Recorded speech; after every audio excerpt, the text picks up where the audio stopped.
Good evening, sir. I am Midshipman Aris Gamalo, and this evening I will discuss about the definition of magnetic compass and the parts of magnetic compass. So first is what is magnetic compass? A magnetic compass is a tool responsible for the ship for navigation. Um, there are 10 parts of magnetic compass. The first um, part of the magnetic compass is the compass ball. So the compass ball is a responsible holds the compass card, liquid, and rubber's line shows the ship heading. So this is the first part of the magnetic compass. And the second is the soap iron spear. So gigamit aron makorek ang sayop sa kumpas tungod sa magnetismo sa metal sa barko. Then the third is the flinder bar.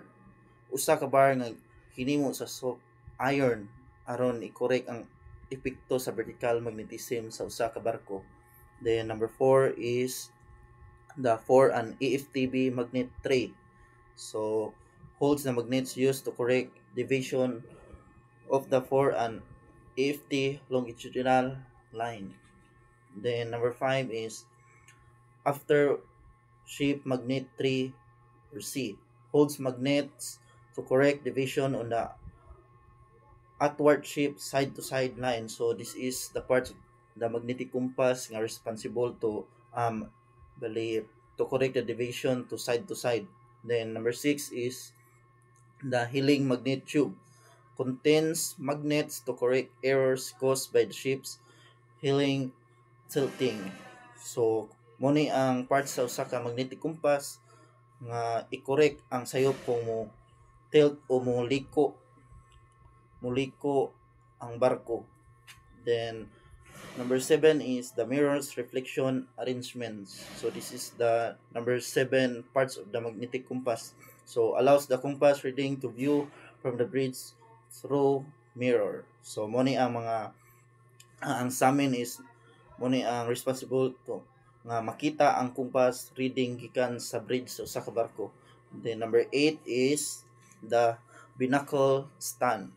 So supports the houses, the compass, and its correction devices. So this parts is responsible to support o baruganan nga nagsuporta sa usa ka magnetic compass. Then number 9 is the base. So the base is provides a firm foundation for the binocle stand. So ang base is mo ni ang pundasyon sa usa ka magnetic compass.